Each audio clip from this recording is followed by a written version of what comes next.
Good evening, members. Welcome to this digital meeting of Council being held via Microsoft Teams on Wednesday, the 16th of March 2022. Members, I will now ask Mrs. Christina Harry, Chief Executive, to confirm the proceedings for the meeting. Thank you.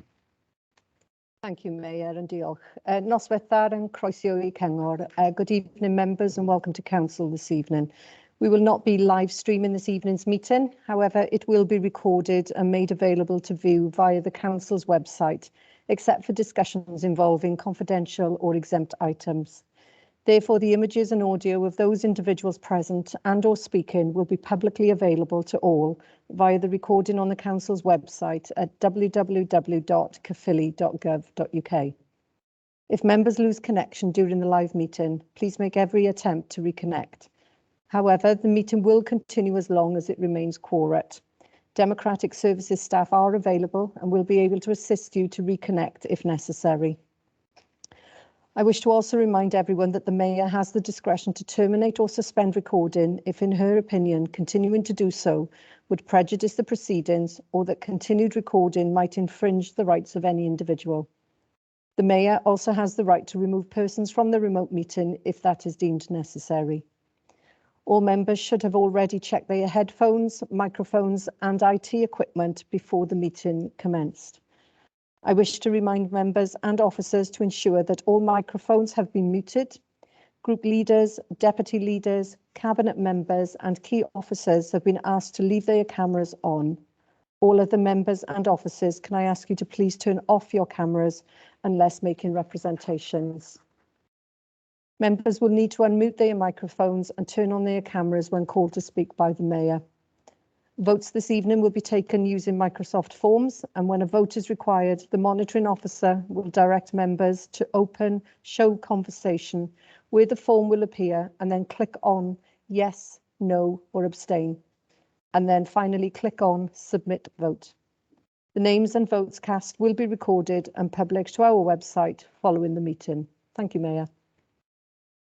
Thank you, Mrs. Harry. On to the agenda. Item 1 is apologies for absence. Apologies are also as detailed within the meeting conversation or chat, and if members are aware of any apologies not listed, please add them to the chat or notify Democratic Services. Thank you. Item 2, Mayor's announcements. I was pleased to attend the Gwent High Sheriff's Community Fund Your Voice, Your Choice grant making event 2022 on March the 5th. There were 11 groups shortlisted at the event and each had to make a short presentation about the initiatives that they were planning. All the groups were worthy causes and 2 of the groups were from our own Caerphilly Borough, Glingay Primary School and Helping Caring Team. And as the Gwent High Sheriff said, it has been an exceptional year and as a result, all the shortlisted groups were successful and I would like to congratulate them all. Item 3. To receive petitions under the Rule of Procedure 28.3. Councillor Etheridge, I understand that you have 2 petitions to present this evening. Can you please turn on your microphone and camera? Thank you.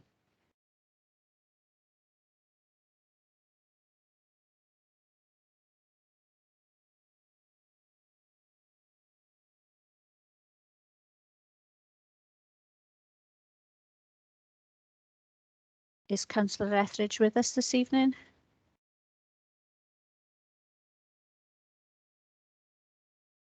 Okay, what I do, I'll move on to the next petition, and if Councillor Etheridge has joined us by the time we come to the end, I'll come back to him.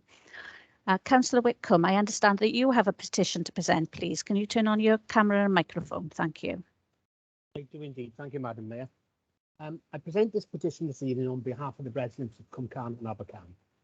The petition is unusual in the fact that the GLJ Recycling, the planning applicant, have yet to make a formal planning application for their submissions and at the pre-planning stage of the process and have been out to public consultation in the villages.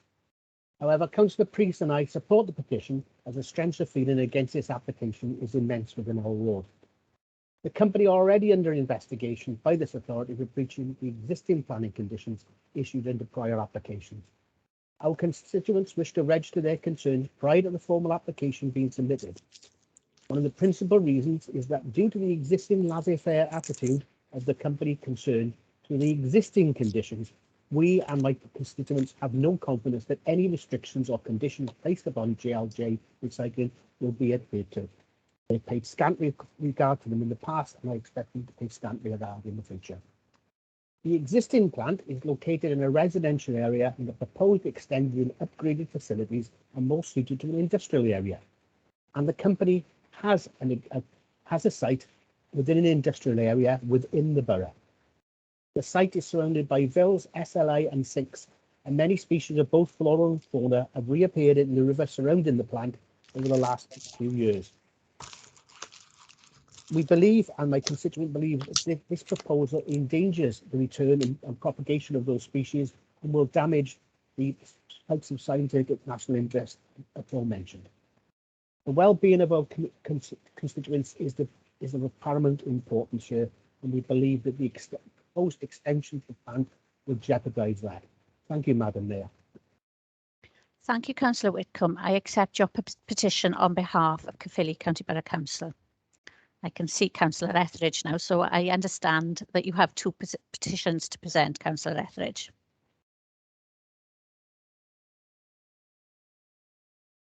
I think you're on mute, Councillor Etheridge. Thank you, Mayor. I have been frozen out twice, and I hope it doesn't happen again. The first petition is signed by 212 names for the parents of Blackwood Primary School regarding the reinstatement of the school crossing. I've been through the actual names, and 114 have a NP12, a Blackwood address, so that will be presented. The second petition is we, the undersigned residents of Wenthloin Crescent, request the removal of the paving areas outside our properties, which is owned by housing, following antisocial behaviour which is continuous with elderly people suffering stress, anxiety and upset. This was promised by housing in regard to site meeting, and that will be presented to yourself in due course. Thank you, Madam Mayor. Thank you, Councillor Etheridge. I accept your petitions on behalf of Caerphilly County Borough Council. Councillor Owen, I understand that you have a petition to present. Please, can you switch your camera and microphone on? Thank you.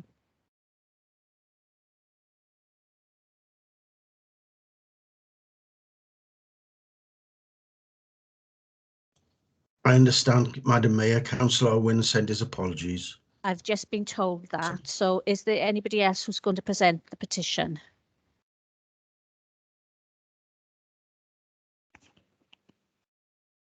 Okay. I've just been advised that Councillor Owen will be able to send that straight in to us. So I'll just thank Councillor Owen and accept the petition on behalf of the Caerphilly County Borough Council. And we'll move on to item 4, which is the presentation of awards. And members, we have 2 awards this evening. Councillor Shane Cook, would you please introduce our first award, which recognises the amazing efforts of Melanie Gunter, who is with us this evening. Thank you.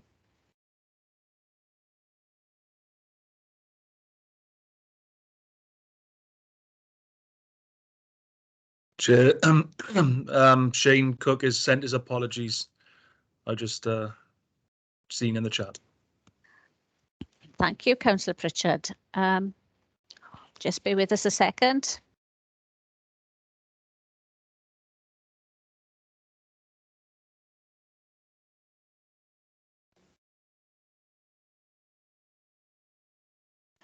Mr. Street, you've come to my rescue. Thank you. That's okay. Thank you, Madam Mayor. And thank you, Melanie, and thank you for joining us this evening. The reason we've asked Melanie to join us, members, is Melanie's a domiciliary care worker in a county borough, and you all know how valuable our staff are as a resource, and particularly have been over the last couple of years. However, very recently, Melanie went way above and beyond. Whilst out on a call, Melanie found her car being flagged down. When she left the car, basically had been summoned by a member of the public to someone who had collapsed and had cardiac arrest. Melanie was able to assist that individual until a paramedics and ambulances arrived. Unfortunately, the individual concerned then made a full recovery. We're used to our domiciliary care workers doing, quite miraculous things day in, day out. But to find yourself in that position, I think we would all agree would be quite scary, quite intimidating for all of us. So not only being prepared to help, but obviously being able to help very skillfully. Melanie has made a huge difference to one individual and one extended family. So I'm sure on behalf of the County Borough Council, you'd like to express your gratitude to Melanie. Thank you, Mr. Street. Thank you very much. Did you want to say something, Melanie? I'd just like to say thank you so much. It's so appreciated to be invited to this meeting and have recognition. But I just did what I would hope everybody else would do in those circumstances. It's in me, and this caring is in my nature, and I wouldn't have done anything no different. So I was just glad that I could help that person and their family.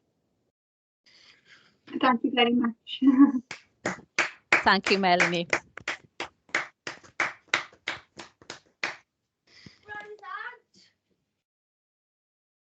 Okay, our next award will be introduced by Councillor Ross Whiting, and it's recognising our Leisure Services Gold Award, the most improved member experience. Councillor Whiting, please.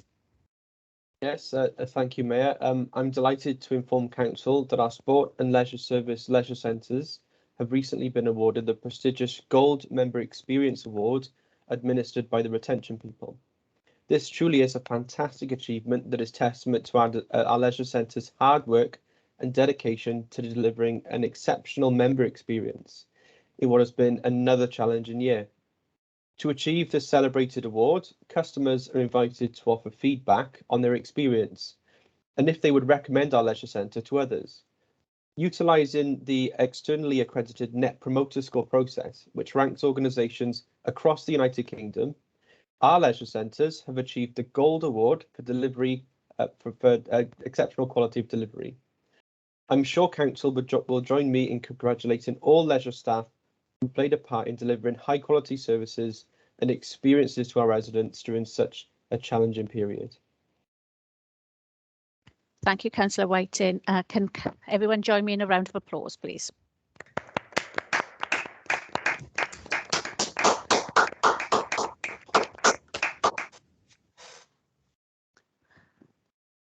Thank you, everyone. Item 5 is declarations of interest. Councillors and officers are reminded of their personal responsibility to declare any personal and/or prejudicial interests in respect of any item of business on this agenda in accordance with the Local Government Act 2000, the Council's Constitution and the Code of Conduct for both councillors and officers. Are there any such declarations, please? No, there are no hands raised, so we will move on to item 6 and item 7, which are to approve and sign the following minutes. Members, we will take the minutes for accuracy, and then I will ask someone to move and second them as a true account. So we'll start with council held on the 26th of January for accuracy. Just bear with me, I'm swapping screens. So we have page 1, page 2, page 3, page 4, page 5, page 6, page 7, page 8, page 9, page 10, page 11, and page 12. Move. Councillor Priest moving. Thank you, Councillor Priest. Do we have a seconder for those minutes, please? Second. Thank you very much. I think that was Councillor Etheridge. Okay, if we move on to the minutes from the special council on the 24th of February. They start on page 13, page 14, page 15, page 16, page 17, page 18, page 19, page 20, page 21, page 22, page 23, page 24, and page 25. Move them minutes, Chair. Thank you, Councillor Priest. I'll Do I have second. I'll second, Chair. whose voice was that? Sorry. Councillor Angel. Thank you, Councillor Angel. I do apologise for not recognising your voice. Okay, so they've both been moved and seconded. I'm going to ask Mr. Tranter if he could take us to the vote, please. Thank you.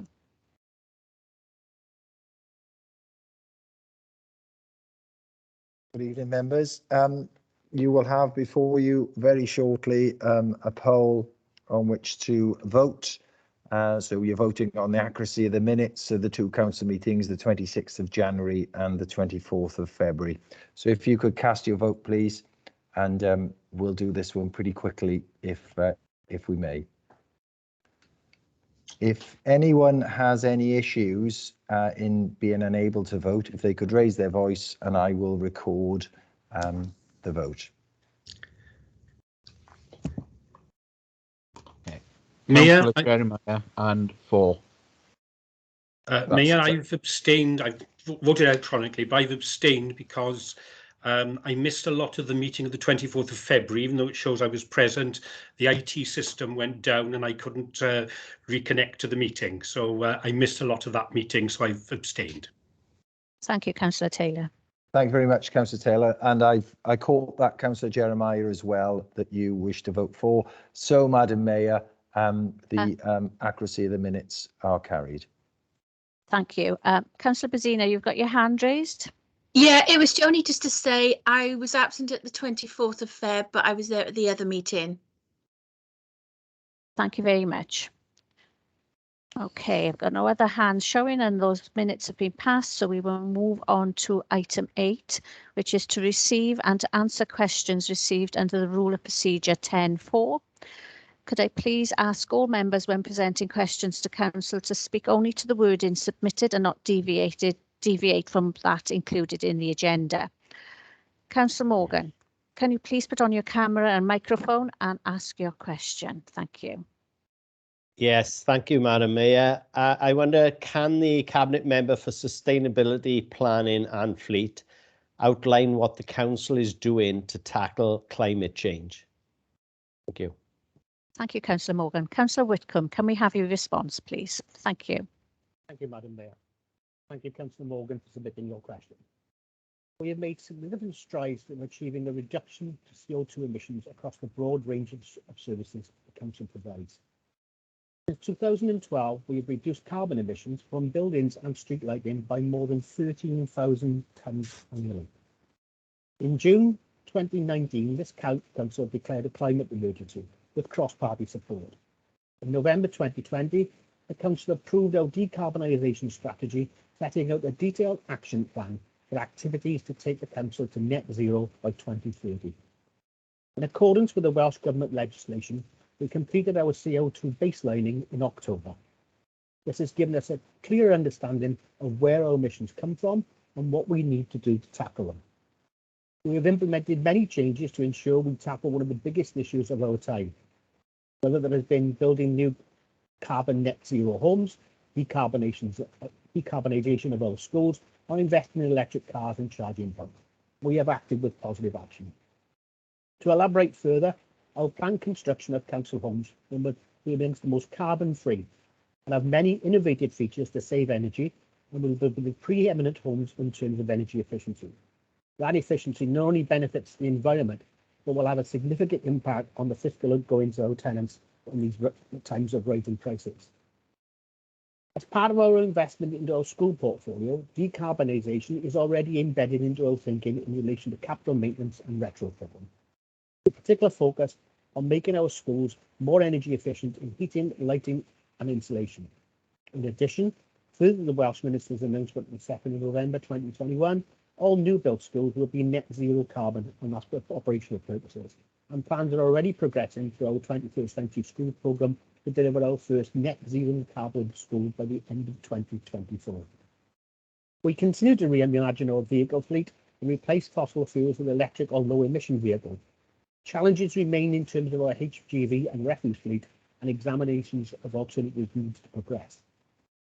The administration has engaged with two substantial wind farm organisations and entered into an in-depth studies of a solar farm either to be developed in partnership with the authority alone. So therefore, we are looking across a wide range of alternative energy sources. I have some briefing notes which I will circulate to all members following the conclusion of this meeting, which will make the situation clear and enable everybody to understand the progress we have made. Thank you, Madam Mayor. Thank you, Councillor Whitcomb. Okay, moving on to item 9. We have a notice of motion, school crossing patrols policy. Councillor Etheridge, can you please put your camera and microphone on and present your notice of motion? Thank you. Thank you, Madam Mayor. The notice of motion, which went to the Regeneration Committee, looks at the review. It would like a review of the school crossing patrol criteria for all schools outside within Caerphilly County Borough. I want to reiterate what I said in regard at the meeting of the Regeneration Scrutiny Committee, but there are 2 points which I'd like to ask Mr. Tranter for a legal opinion on. The first point is, in regard to the school crossing patrol, when the assessment is carried out by the highways officers, they carry out it within 50 metres of the main entrance. Now, I've got one school where there are 2 junctions, and it has been measured out, and one of the junctions is over 50 metres from the actual main entrance. So in regard to the criteria which we use, and I confirm on the 28th of February, a highways officer wrote to this one school saying that we will carry out this assessment within 50 metres of the site. So we have a problem there, Madam Mayor, because this one junction, which is a lot of traffic and where pedestrians walk in, will not be included. So that's the first point. The second point, and obviously I like Mr. Tranter's view on this, the original school crossing report went to the Education for Life Scrutiny Committee on the 14th of January 2014. And on the actual report,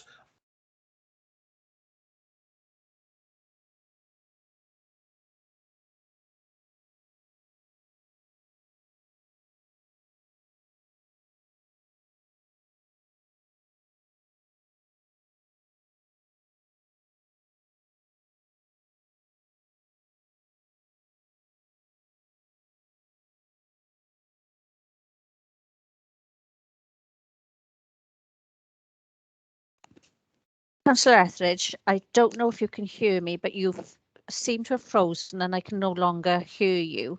I don't know if you want to try and turn your camera off or log out and log back in to see if that helps.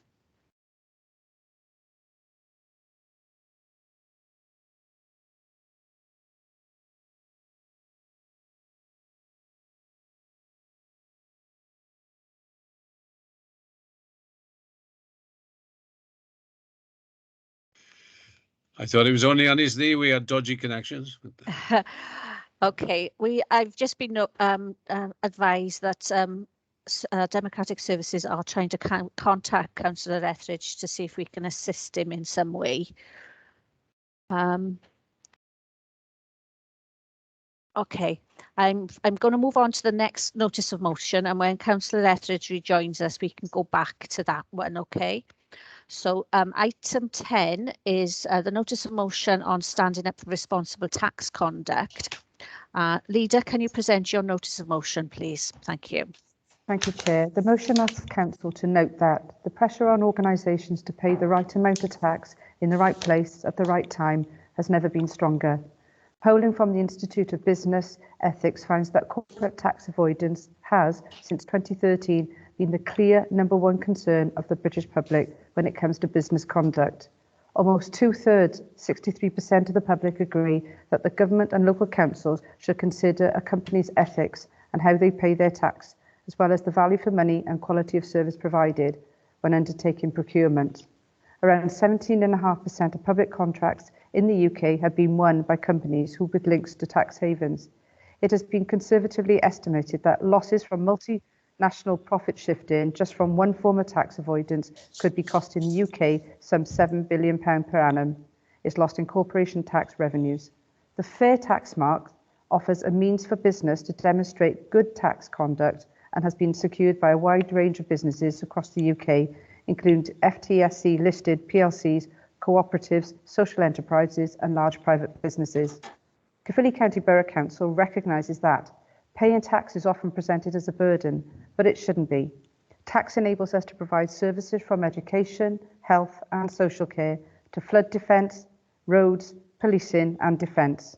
It also helps to counter financial inequalities and rebalance distorted economies. As recipients of significant public funding, local authorities should take the lead in the promotion of exemplary tax conduct, but be that by ensuring contractors are paying their proper share of tax or by refusing to go along with offshore tax dodging when buying land and property. Where substantive stakes are held in private enterprises, then influence should be wielded to ensure that such businesses are exemplars of tax transparency and tax avoidance is shunned. No use of marketing schemes require disclosure under DOTAS regulations or arrangements that might fall foul of the general anti-abuse rule. More action is needed. However, current law significantly restricts councils' ability to either penalise poor tax conduct or reward good tax conduct when buying goods and services. UK cities, counties and towns can and should stand up for responsible tax conduct, doing what they can within existing frameworks and pledging to do more given the opportunity as active supporters of international tax justice.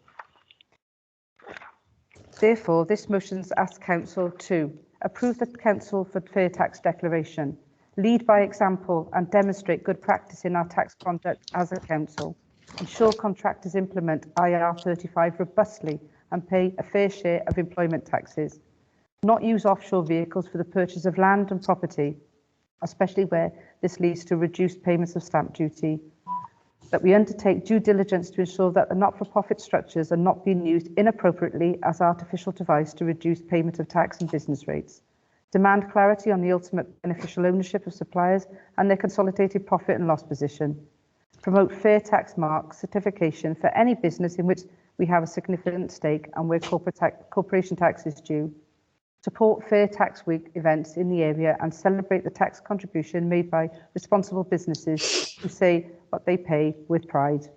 Support calls for the urgent reform of EU and UK law to enable local authorities to better penalise poor tax conduct and reward good tax conduct through their procurement policies.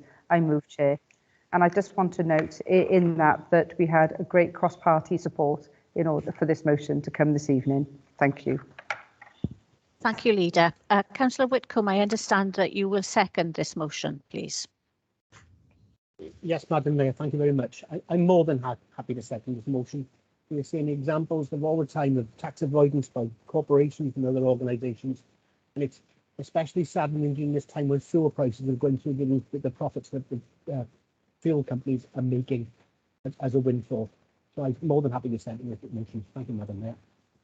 Thank you, Councillor Whitcomb. And having been moved and seconded, this debate is now in order. Members, if you have any comments, please indicate now using the hands up button. Please turn your camera and microphone on when called and lower your hand by clicking again on the hands up button when you are finished making your representations. Thank you, members. Councillor Mann, please. Thank you, Mayor. As the excuse me, as the leaders indicated, there is full support for this motion. Just one little thing. Apologies. It always happens at the wrong time. I did raise the question of people taking individual responsibility and not patronising the likes of Amazon and Starbucks and many other companies like that. I think it's something which was going to be added into the motion. Maybe the leader can agree with that. Leader, would you like to come back, please? Yeah, apologies, Councillor Mann. There was a timing issue, and I'd already submitted the motion to the Democratic Services, so that's why that wasn't included. Because that didn't go out, obviously, to ask everyone in relation to that additional item, I think it'd be difficult for us to add that in tonight. But I think we can strongly support the fact that people should, stand. I personally don't shop in places where tax avoidance has taken place, and I've done so for a number of years. So personally, I take that stance, and maybe I can just say verbally that I would encourage everyone else to do that too. If we are able to insert appropriate sentence, I'd be quite happy with that, Leader. Thank you. Okay, great. Thank you. We'll add some words of that effect then. Thank you. Thank you both. Councillor Pritchard, please. Thank you, Mayor. And I'd certainly echo the points that are raised by the leader, in which she says she referred to the fact that many of the public don't see paying taxes as a burden. The leader mentioned various public services that we should all be supporting. I certainly haven't seen taxes being paid as a burden on my salary. But there is a stark difference between those many of us who pay taxes through pay as you earn, but there's no choice whatsoever of trying to fiddle the figures or anything like that. And what we have with major multinational corporations who can employ the best lawyers, solicitors, and all the rest of it, and to look at ways around the tax system, whether that's evasion, avoidance, or what have you. So it is generally the poorer section of society who will pay their fair share of tax, and those at the super rich are able to get by paying very little. This hasn't been an issue that's just come overnight, and I would lay the blame at successive governments actually for not tackling this as much as we should. So that's not a political point against the current UK government. All governments across the world of whichever colour have a due responsibility to actually change the system that works in favour of the everyday working man and woman. Thank you, Mayor. Thank you, Councillor Pritchard. I've got no further hands showing, so I will ask Mr. Chanter to take us to the vote. Thank you. Thank you, Madam Mayor. So, members, you're going to be voting on the notice of motion that's been proposed by the leader, seconded by Councillor Whitcomb, on standing up for responsible tax conduct. So if you could now vote, please.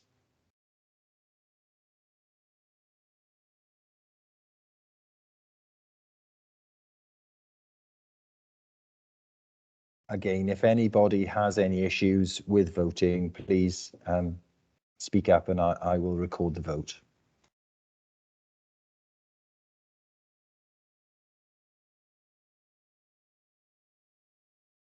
Okay, don't seem to be any problems, which is fantastic. So it's unanimously approved, Madam Mayor. Thank you very much, Mr. Tranter. I'm going to return to Councillor Etheridge. I have seen him on the screen, but he's disappeared again. So I'm hoping he's there. Councillor Etheridge.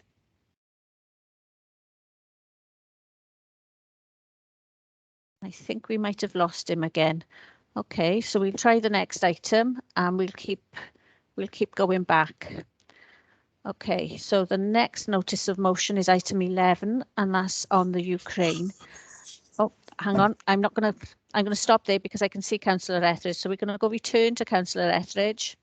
I'm going to try and rush now. Madam Mayor. Okay. Yeah, the second point was in the report of 2014. It says that where a crossing assessment has been done, there will not be another one done for 12 months since the date of the last review. And it actually says that in the policy. Highways officers will know they recently agreed to another assessment in the school, which was done 3 to 4 months ago. So my 2 points to the legal officer is the first point on the 50 metres, and it says there that we are following road safety guidelines. So it doesn't say anything about case law or mandatory. So that's the first point. It's only guidelines, and that 50 metres doesn't take both junctions in. And the second point is, if we vote against this notice of motion, we're actually breaching our own policy on the 14th of January 2014. And I would like to ask that the notice of motion is supported, because that's all I'm asking for is a review. And I don't want to be seen that we vote against the safety of children. Thank you, Madam Mayor. Thank you, Councillor Etheridge. Mr. Chanter, do you want to come in at this point? Because I've got Mr. Mark S. Williams.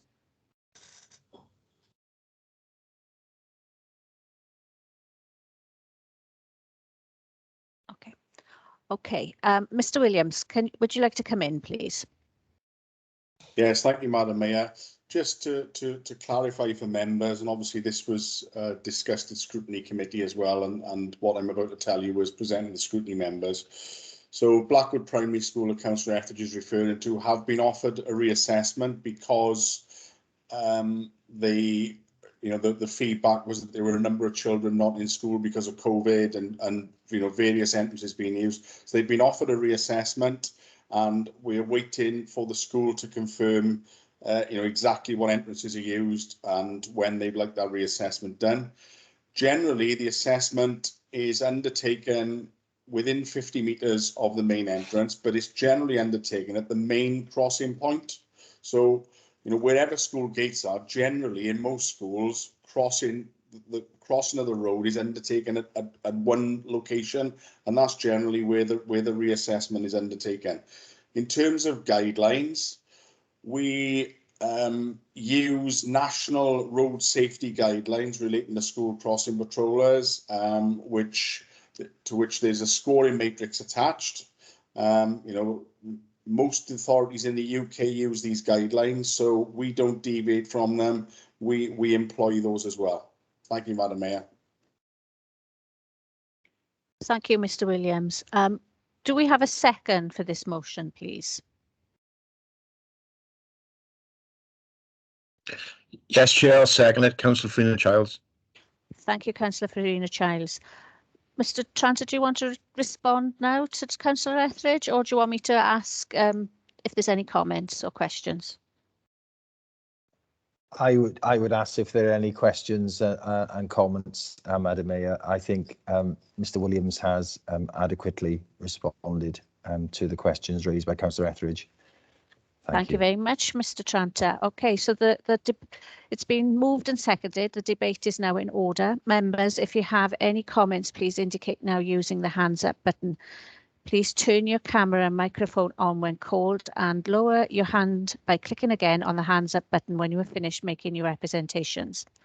Thank you, members. Councillor Pritchard, please. Thank you, Mayor. I wondered if Councillor Judah Davis was around to give a report of the Scrutiny Committee, but I'm happy to come in now. Thank you, Councillor Etheridge. As you know, we met last month to discuss this, so thank you for agreeing to meet in with me.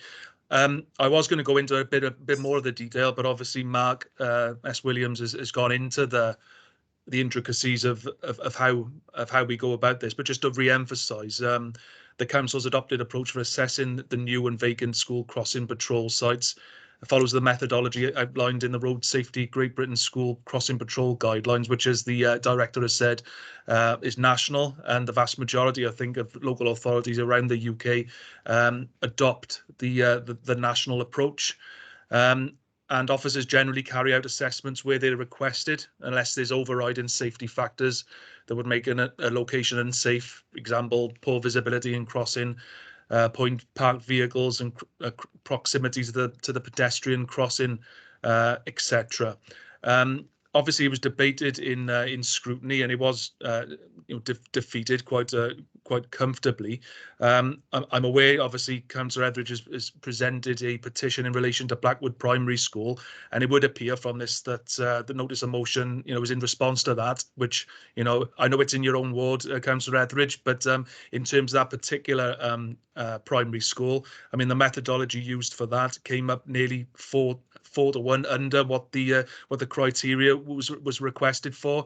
And I do know in the notice of motion, yes, there were some absentees, but I think it's the absentee rate was 13%. So even if all the children would have been in, and if there was another 3 times as many children in there, it probably wouldn't have met the criteria anyway.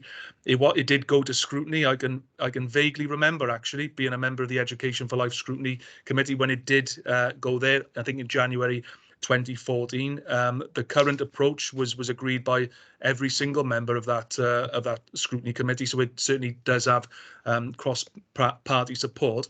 I suppose lacking from the notice of motion is any sort of guidelines on. I mean, anybody, respectfully say anybody can call for a review, but to what ends? I mean, if there was guidance on what the review should, come up with, if there was sort of key points about why the policy is lacking, we could address those points. But there's an absence of that. There's nothing intrinsically wrong with reviewing council policies. We do so regularly, but I don't think the case has been made to review this policy. After all, we are going by national guidelines. If we wanted to deviate away from this policy, we'd probably have to make a Caerphilly borough specific wide policy, in which would obviously take quite a long time, and it would deviate away from what most or the vast majority of councils across the UK are doing. So in that, Mayor, I don't think that the case is made for a review at this point. Thank you, Mayor. Thank you, Councillor Pritchard. Councillor Martin James, please.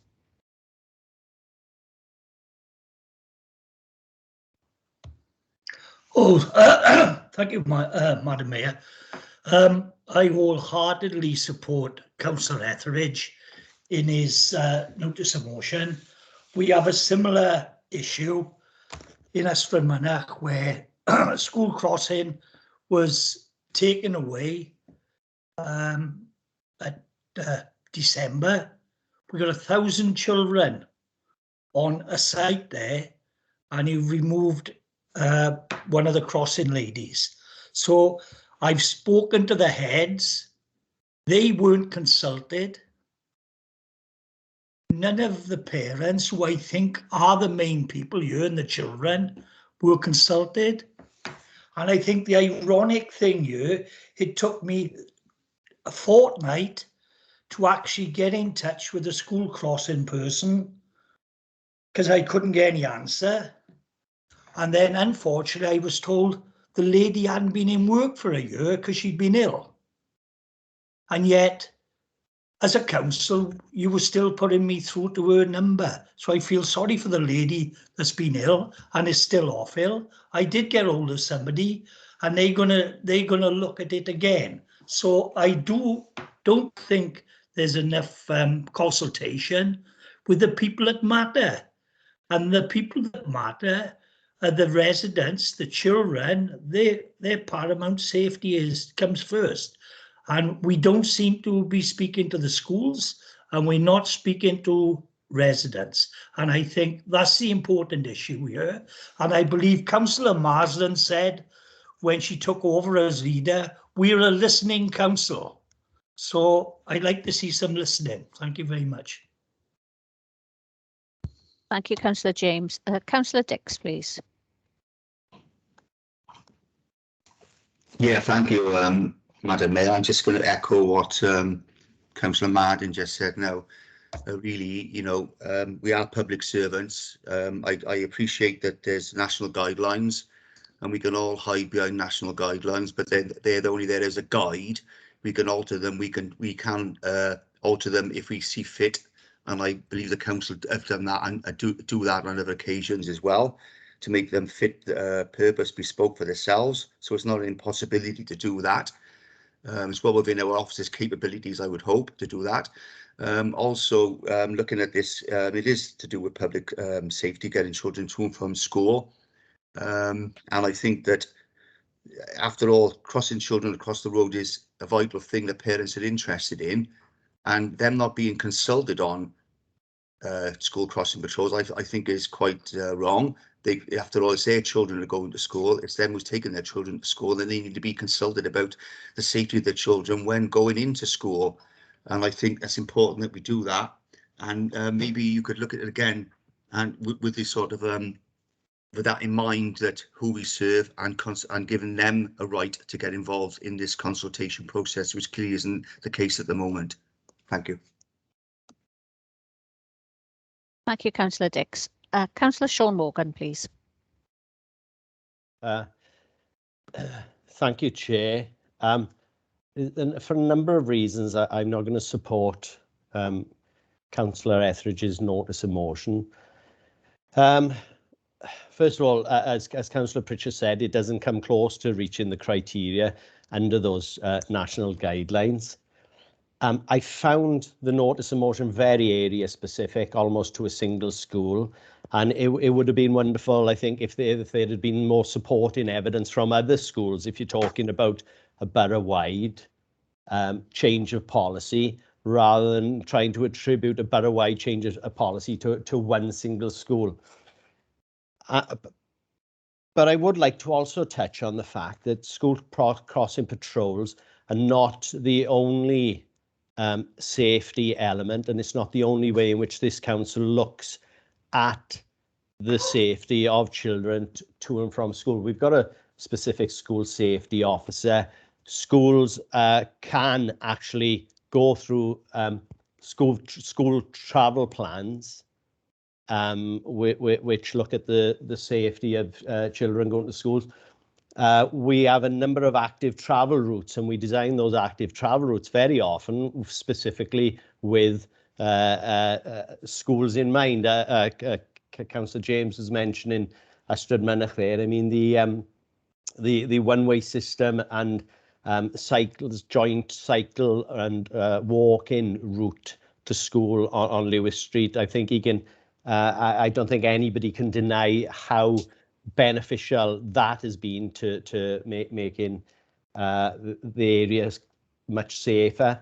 We have civil parking enforcement officers who do regular circulations of the schools, looking at parking. Often it can be the parents themselves can cause issues by parking close to schools. We have parking enforcement officers dealing with that, and we in fact in this year's budget we increased the amount of community safety wardens who also work in those areas. So let's not you know, think that the only way that we look at the safety of children going to school is via the school crossing patrols. We do it in a number of ways. Perhaps if he hadn't been so area or single school specific on this notice of motion, you might have had more of a chance of some support. Thank you, Mayor. Thank you, Councillor Morgan. Councillor James, you've still got your hand raised. Is that a legacy hand, please? No, could I just come back on that? Councillor James, I believe that in the Constitution that you must raise a different point to come back into the debate. Yeah, well, I would like to say there will be another petition coming in supporting Councillor Etheridge's. It's in the process of being raised in Ystrad Mynach at the moment. Point of order, Chair. That's not relevant tonight. Thank you, Councillor Davis. I will move on to the next speaker. Thank you, Councillor James. Councillor Davis, I believe that's you. Yeah, can I just clarify at the Security Committee, and Councillor Etheridge agreed to this, we were dealing with a notice of motion which is paragraph 1. And as the chairman said, that the second paragraph, which provides following information, was not relevant to the discussion at that security committee. Am I correct, Kevin? You are correct, Councillor Davis, and I did not mention Blackwood. And you didn't mention Primary it, you School wanted it, tonight. and I'm concerned tonight, it's raised tonight. It's the notice of motion only that we're dealing with. And as it happened, it was resolved anyway. Kevin, thank you for that support. Thank you, Tudor. And the other point is, if any school have concerns, they have the right to approach our officers to have a review. There's no question about that. Policy. Thank you, Mayor. Thank you, Councillor Davis. Councillor Mann, please. Thank you, Mayor. Just to make a point, the parking or irresponsible parking by a minority of parents and others collecting children from schools, I think is an issue in probably most, if not all, of our schools. And if we're going to rely on the traffic enforcement officers to deal with that, I think we probably need about 4 times as many as we got now, because and they don't have all the powers anyway. As we know, if there's no WL lines, for example, they can't actually act. So really, it is an horrendous problem, and it's maybe something that we should be paying more attention to. Thank you, Matt. Thank you, Councillor Mann. There are no... Councillor Davis, you've just raised your hand. You're on mute. I know you're speaking to me, Councillor Davis, but I can't hear you. All right. Councillor Mann brought about the non-line parking. Unfortunately, the police refused to hand that over, Colin, didn't they? So they retained that responsibility.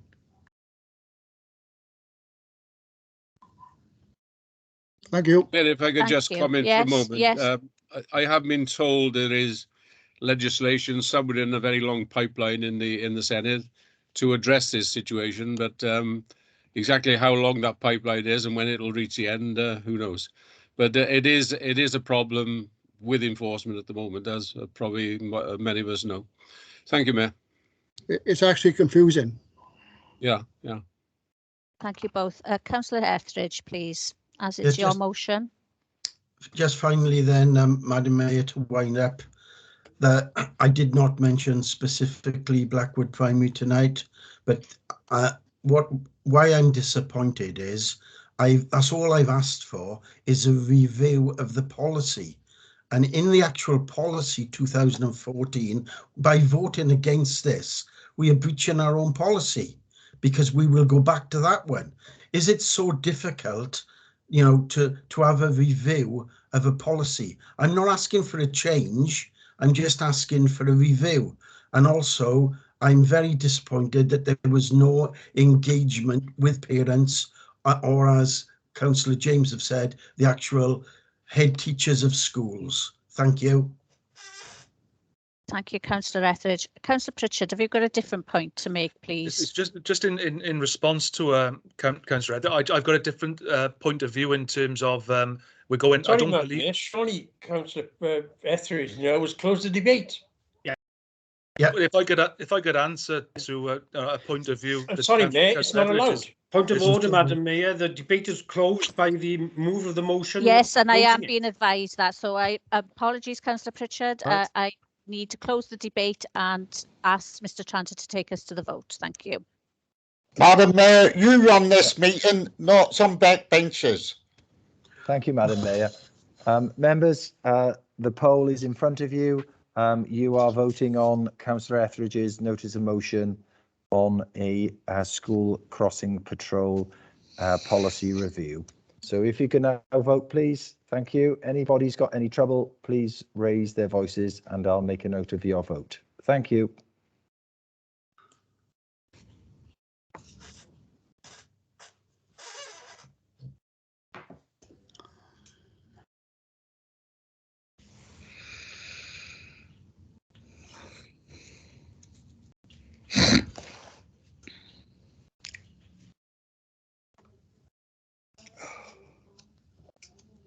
Okay, members, if no one else has any issues with voting, Madam Mayor, the notice of motion is lost. There were 15 for and 36 against, no abstentions. So the notice of motion is lost. Thank you. Thank you, Mr. Tranter. We'll move on to item 11, which is the notice of motion, Ukraine. Leader, can you present your notice of motion, please? Thank you. Thank you, Chair. The motion asks Council to note that the ongoing military attack against Ukraine by the Russian Federation and Belarus, which began on the 24th of February, has caused shock and concern around the world. It has undermined world peace and represents a fundamental attack on democratic ideals and values.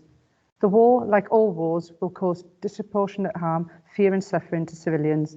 It has been widely reported that the military conflict has already claimed the lives of many of hundreds of civilians and thousands of armed forces personnel. The crisis has seen over 2 million refugees travel to neighbouring countries to seek sanctuary. People across the world have recognised the Ukrainian people's suffering, but also their deep resolve to defend their rights and their democratic freedoms. The international community has offered them support in their time of greatest need. Therefore, we, the undersigned, move that Caerphilly County Borough Council recognises the suffering and resolve of the people of Ukraine, that those will close links to Ukraine, condemns the unprovoked and unacceptable military attack against Ukraine by the Russian Federation and Belarus, offers support if needed through existing council services to residents with Ukrainian citizenship or those with family members in Ukraine and affected areas, welcomes the Welsh Government's commitment to accept refugees from Ukraine and resolve to support refugees within the county borough. And we urge the UK Government to show compassion, waiving visa requirements for Ukrainian citizens seeking refuge from the military conflict, and supports moves by pension funds to divest from Russian-linked companies. Chair, and before I close, this was supported cross-party again, and I had many signatories, as have been indicated in the report tonight. And I think it's incumbent on us all to recognise this, as we had a moment of silence last week. I move. Thank you. Thank you, Leader. Councillor Aldsworth, I believe that you will second this motion. Thank you. Thank you, Mayor. Yes, I am pleased to second this motion regarding Ukraine. Thank you. Thank you, Councillor Aldsworth. Having been moved and seconded, the debate is now in order. Members, if you have any comments, please indicate now using the hands up button. Please turn your camera and microphone on when called and lower your hand by clicking again on the hands up button when you have finished making your representations. Thank you, members. Councillor Mann, please. Thank you, Mayor. As already indicated, this has, I think, probably unanimous approval, hopefully across the council. Just one small point, Mayor. Under item E of the motion, I think we may be overtaken by events. It's talking about visa requirements for Ukrainian citizens. If I'm not mistaken, that has now been done, I think. So I don't know whether we need to look at the wording there. Thank you, Councillor Mann. Leader, please. Yeah, I meant to amend that just as I was reading it, actually, Councillor Mann. Yeah, absolutely. They have the requirements have changed, but there's still an element isn't there. So I think we still need to frame it in the light of what is currently being offered. Thank you both. Councillor Priest, please. Okay, thank you both.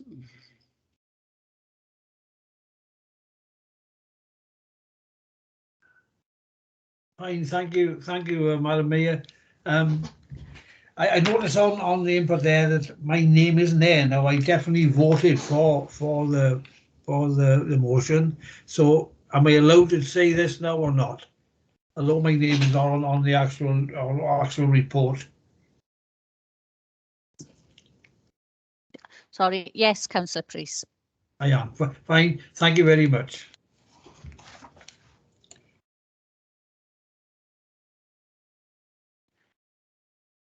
Okay, Councillor Etheridge, please.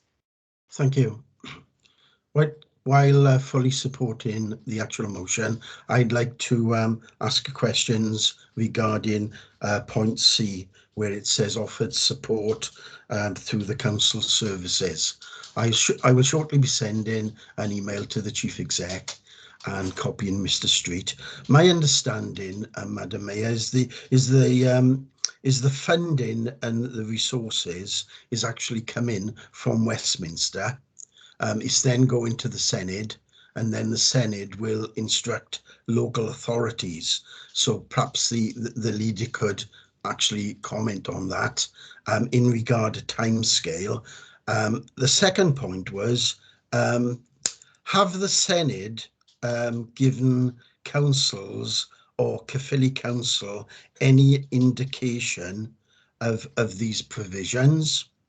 The third point is, will local authorities receive funding? Because I did read, and I stand to be corrected if I'm wrong, £10,000. We already know that people who house the Ukrainian families will get £350 per month. So I'd like to ask about, has there been any discussion between the leader and the Senate regarding local authority money? The next point is, in regard children's services, will they be involved here? Will we be undertaking vetting, DBS checks? How many are actually coming to Caerphilly County Borough Council, and can we accommodate them? I assume we can. And will there be staff and provision in place? And where there are a number of charities which can offer support in regard transport or help, will we have a system in place in the council where we can actually contact these charities and all work together in partnership? Thank you, Madam Mayor. Thank you, Councillor Etheridge. Leader, would you like to respond, please? Yeah, several questions there, Councillor Etheridge. And as you know, I sent the notice of motion to yourself and Councillor Mann, to asking for support for this. And it was absolutely great to see that you signed up to it. I think it would have been useful for you to have raised those sort of questions at that point with me, so I could have gone away and furnished you with some of these questions.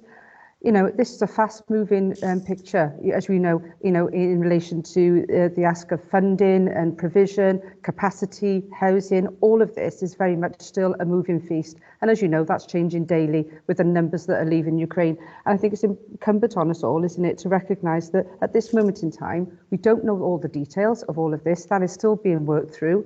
Funding has been talked about with the Senedd. I think it's the Senedd, not the Senedd.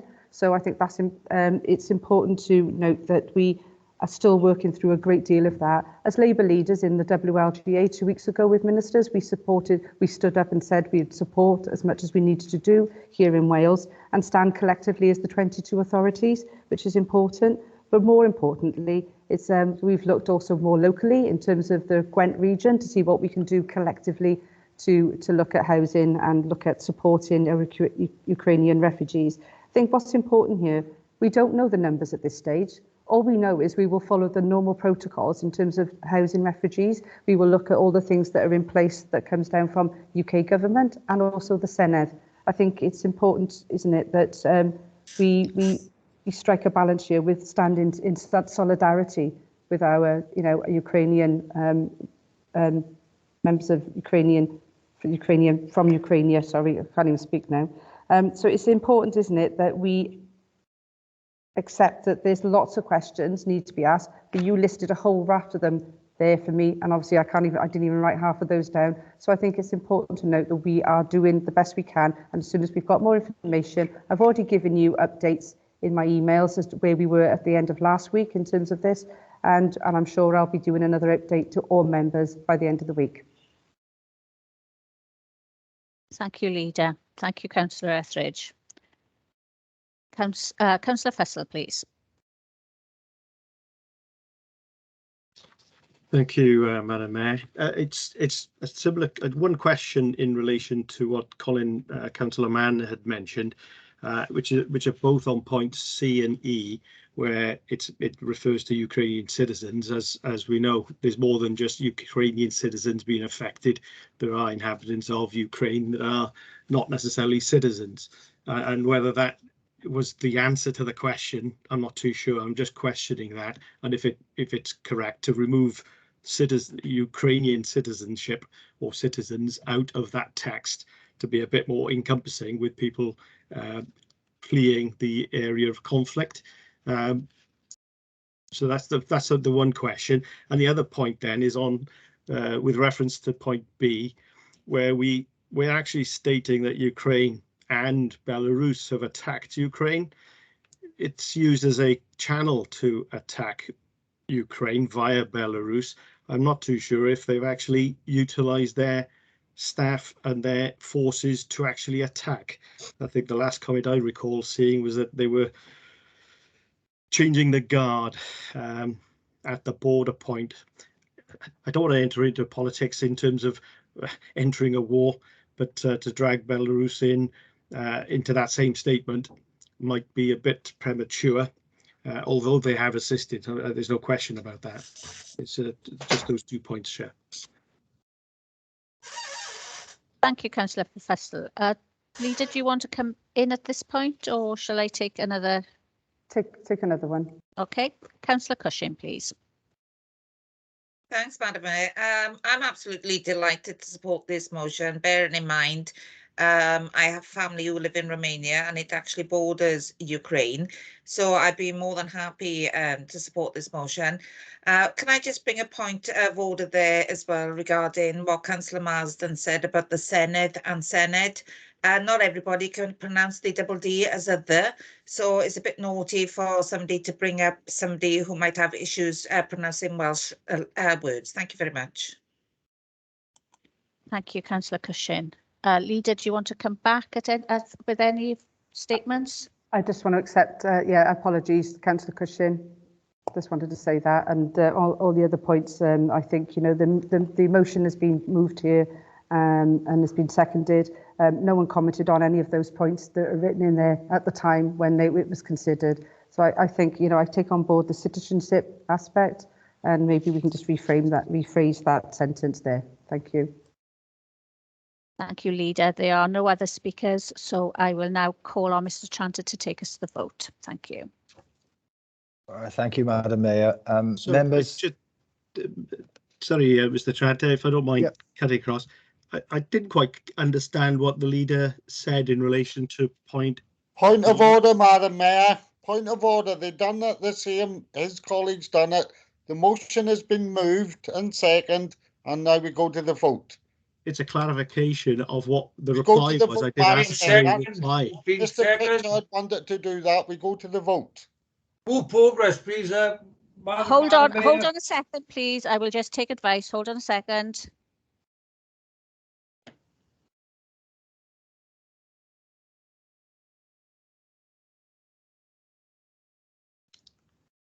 Okay, Councillor Fussell, what is the clarification that you were seeking, please? I was inquiring in relation to the statement of A, which says, no, sorry, B, condemns the unprovoked and unacceptable military attack against Ukraine by the Russian Federation and Belarus. And my comment is that Belarus have not admitted that they've sent in personnel. They changed the guard, they're saying. All I'm saying is that an accurate statement for us to be putting as a notice of motion as a council. Quite happy to. I'm supportive of this. Who wouldn't be? It's a criminal act that Putin is engaged in, and you can get very emotional when you see everything on the news. It is criminal, but I just wanted to make sure that we're actually on the right side of right when we're blaming countries as we're doing through this notice of motion. That is all. And I didn't hear what the leader had to reply in that regard, other than saying I should have come forward sooner. Well, apologies, it hadn't sort of crossed my mind at that point. Thank you, Chair. Thank you. Leader, would you like one last response before we go to the vote? In the writing of this notice of motion, it was absolutely of the opinion that Belarus were involved in it. in terms of equipping and supporting. So I'm happy for that to stay in there. That's fine. Thank you, Chair. Thank you both. I'll hand back to Mr. Tranter. Thank you. Thank you, Madam Mayor. The poll is in front of you, members, so if you can vote, please, on the notice of motion to support the plight of the Ukraine and the Ukrainian people.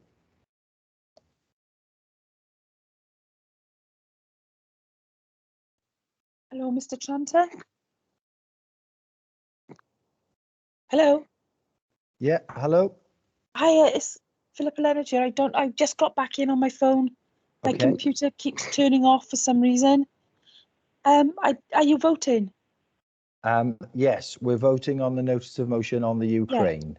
Yeah, I'd like to support it, please. Thank you. Okay, I'll put that down by all means as you are voting in support of it.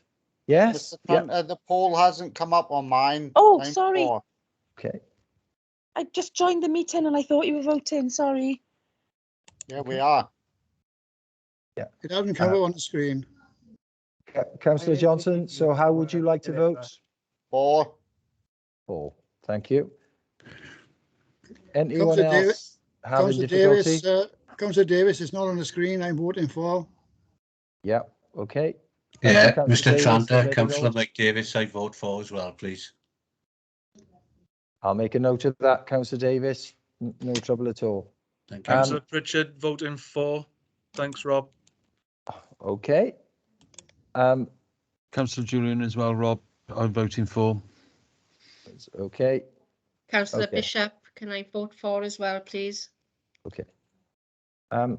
That's fine. The 46 of you have voted. I can absolutely confirm that electronically. And I've made a note of those members who didn't have the poll but are voting for the notice of motion. So, Madam Mayor, the notice of motion is unanimously approved. Thank you, Mr. Tranter. Moving on to item 12, it's the Regional Partnership Board Population Needs Assessment. And we are joined tonight by Mr. Phil Diamond from the Regional Partnership Board. So welcome, Mr. Diamond. But I'm going to hand over to Mr. Street, who I understand will make a brief introduction to the report. Thank you. Thank you, Madam Mayor. Good evening again, members. You'll be aware from previous reports that I've brought through Council that under the provisions of the Social Services and Wellbeing Act, each region in Wales must establish a regional partnership board, something that we did in 2016, along with the other four authorities in Gwent and the Iron Bevan University Health Board. We formed the Gwent Regional Partnership Board. As well as having that responsibility under the provisions of the Social Services and Wellbeing Act. Every electoral cycle, the partnership must produce a population needs assessment, and indeed it is that population needs assessment that is before you this evening. As part of that process, we are required to bring the report to Council for its agreement prior to the submission of the document to Welsh ministers prior to its publication. You'll be aware from other presentations that you receive that as well as a regional partnership board, we are also part of a regional public service board, and that public service board is also responsible for producing a wellbeing assessment. So one of the key responsibilities that we have had over the last few months is to ensure that this population needs assessment also aligns and integrates and cross-references with that wellbeing assessment that is produced by our public service board partners. The first population needs assessment was signed off by yourselves and other regional partnership partners on 1st of April 2017. And basically has formed the basis of the work that the regional partnership has done over the last 4 or 5 years. As far as this document is concerned, should it be agreed by yourselves and the other 5 statutory bodies in the next few weeks, it will go into Welsh Government. And then as part of the responsibilities we will have to translate that population needs assessment into an area plan. And it will be that area plan that will actually dictate our work as a regional partnership board from April 2023 onwards. As you can imagine, 5 local authorities and 1 health board looking at health and social care services. There's no shortage of priorities. There's no shortage of areas where we can divert our resources. And one of the fundamental requirements of this document and purposes of this document is to ensure that we align those resources in an integrated way, that we don't have Blaenau Gwent going off doing one thing, Philly doing another, the health board doing something else, that we work in synergy and in partnership with each other. Clearly, with the agenda as diverse as the one I've just referenced, it's impossible for a population needs assessment to include all identified need. And this is about highlighting the joint priorities. And with that in mind, I would draw your attention to paragraph 5.6 of this report, which is on big page 51.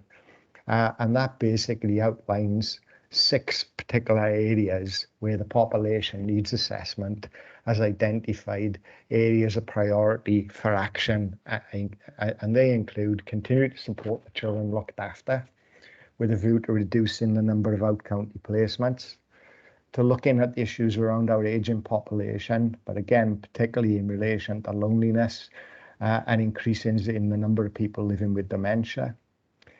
Carers and the need for access to information, respite and mental health support. The need for emotional well-being and mental health support across the region. To continue to mitigate the impact of the COVID-19 pandemic and indeed long COVID, something that we're all struggling to come to terms with. And to continue with our support to vulnerable groups, but particularly in terms of people living with learning disabilities, physical disabilities and autism. So a very bold initiative, very high level, something that will be translated into far more detailed actions once the report is accepted and acknowledged by Welsh Government. As the Mayor's already indicated this evening, I do have Mr. Phil Diamond with me. Phil is manager of the Gwent Regional Partnership Team, and it's been Phil's team, along with our own colleagues, that really have formulated the report that you've got in front of you this evening. So I don't think there's anything more for me to say, but if there are any questions, myself and Phil will be happy to try and answer them. Thank you, Madam Mayor. Thank you, Mr. Street. I understand that Councillor Nigel George will move the report. Yes, thank you. I'd like to move the report. Recommendations in the report. Thank you. Thank you, Councillor George. Councillor Walter Williams, I understand that you will second it. Thank you, Madam Mayor. Yes, very happy to second this report. Thank you very much. Thank you both. Having been moved and seconded, the debate is now in order. Members, if you have any comments, please indicate now using the hands up button. Thank you. Please turn your camera and microphone on when called and lower your hand again by clicking on the hands up button when you have finished making your representations. Thank you. Leader, please.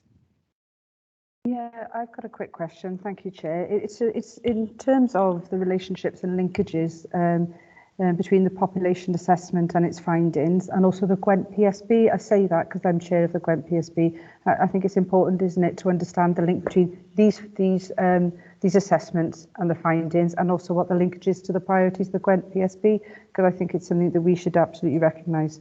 Thank you. Thank you. Mr. Street, are you happy to take that one? Yeah, it may be a point where Phil Diamond might want to pop in. I know Phil has worked very, very closely with his counterparts who have been responsible for the work around the Public Service Board. So Phil, do you want to come in at this point? Yeah, thank you, Dave. And just to highlight that I work very closely with PSB colleagues across the region, so that's including Kath Peters here in Caerphilly. In actual fact, we took both the wellbeing assessment and the PNA through the Joint Scrutiny Committee on the 27th of January. We have a regional engagement group as well, where we look to come together and work collectively across both PSB and RPB landscapes to reduce duplication, but also also to create synergy. But I think the real opportunity will be with the area plan and the wellbeing plan required under the Wellbeing of Future Generations Act. That will be the opportunity to highlight where the RPB will focus its attention. So its statutory requirements, whether that's focusing on carers, mental health, etc. Where the PSB will focus its attention, and it could be employment, environment, but also collectively, where are the touching points that we need to work together? So that could be around universal emotional mental health support. So we're very much working. We have a formalised arrangement across Gwent. We meet regularly.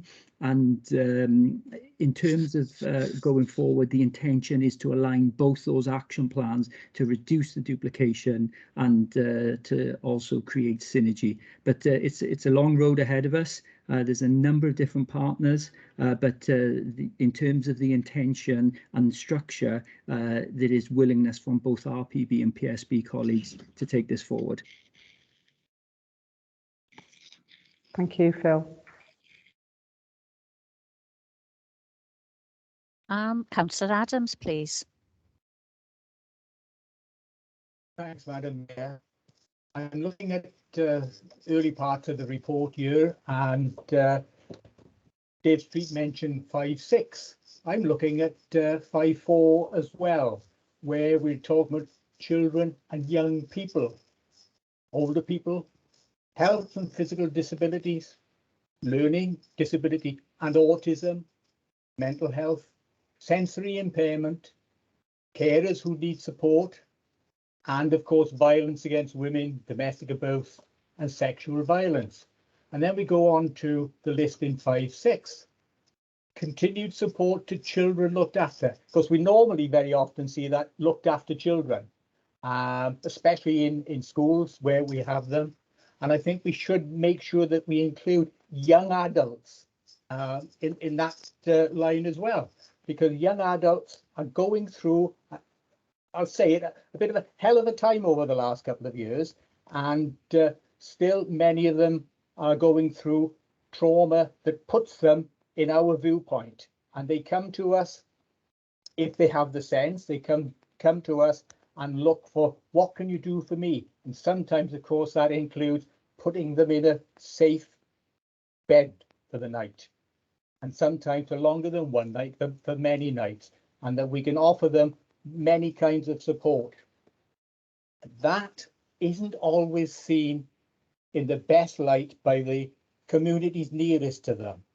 And I think we should be very much aware that where we have needs as a council and wants of some of our people, we must make sure that they fit together as best we can. And we continue to strive to do that. Thanks, Madam Mayor. Thank you, Councillor Adams. Mr. Street or Mr. Diamond, do either of you want to come back with any comments to that? I had no comments to make, Madam Mayor. I don't agree with Councillor Adams, absolutely. That sort of emotional well-being and mental health support is key. They're not always popular services. People don't always like where we locate them, but they are absolutely vital in terms of meeting the needs of our public. Thank you very much, Mr. Street and Mr. Diamond. There are no other hands showing, so I'm going to turn to Mr. Tranter to take us to the vote. Thank you.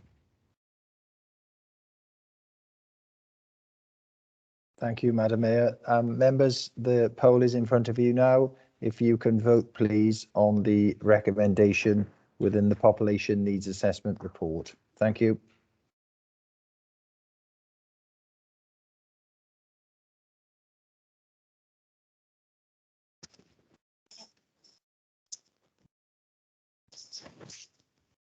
Hello, Mr. Tranter. Yes. Hello, it's Philippa Leonard here. I would like to vote for, but I can't on my phone. I'll make a note of your vote, Councillor Leonard, by all means. Thank you. Any other members having any difficulties in voting? I'll take that then as everybody's voted. So, Madam Mayor, that report has been unanimously approved. Thank you very much, Mr. Tranter. Okay, we'll move on to item 13, which is the National Collaborative Arrangements for Welsh Local Authority Adoption and Fostering Services. I believe that Councillor Whitcomb will introduce this report. Thank you. Yes, thank you, Madam Mayor, and doing this on obviously because Councillor Cook is not well. Good evening. The report and the attached appendices deal with the governance arrangement of the National Adoption Service for Wales and Foster Wales. The National Adoption Service was launched in November 2014 and is an innovative collaborative in the provision of adoption service. It brought together Welsh local authority adoption services into a three-tier structure.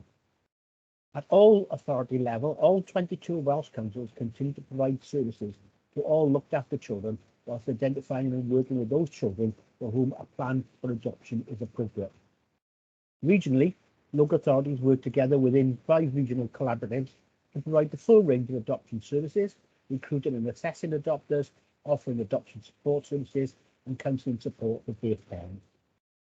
Nationally, the service is hosted by Cardiff Council on behalf of all local authorities and is responsible for policy development, developing practice standards and monitoring performance of the 5 regional adoption services.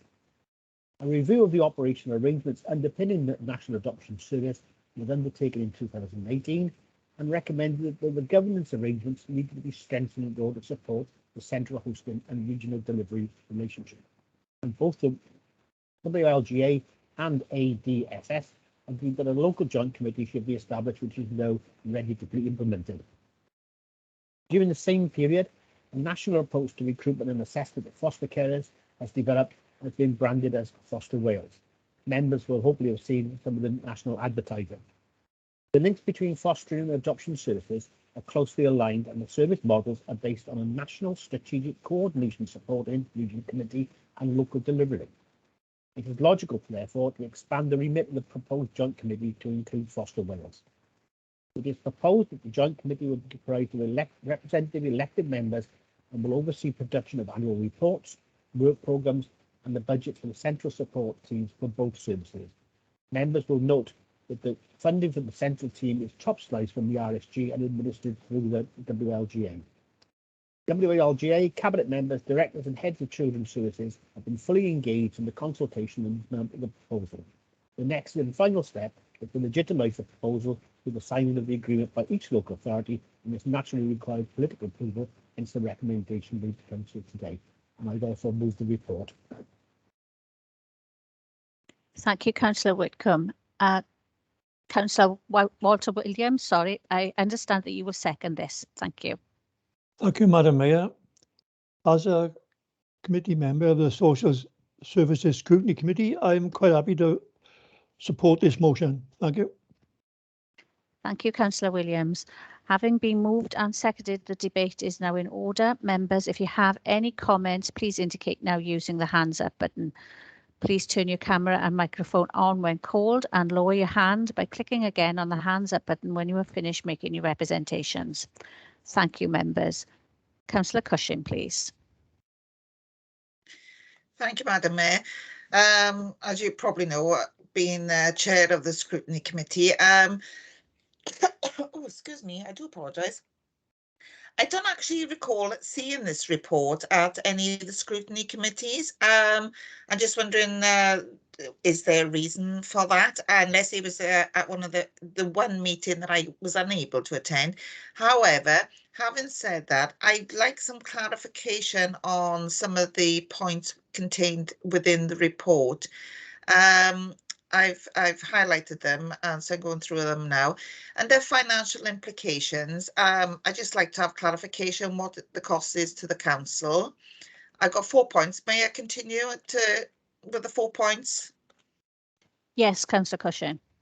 Okay, then on page 123. So if we sign in this agreement, does that take fostering and adoption out of the hands of the council and put it into the hands of the new national structure? Page 125. I noticed Gellards are the law firm. I'd just like to know who was consulted on the content of the agreement. And then down to page 140. I'm sorry, I'm having to scroll down. I'm working off one computer screen. bear with me.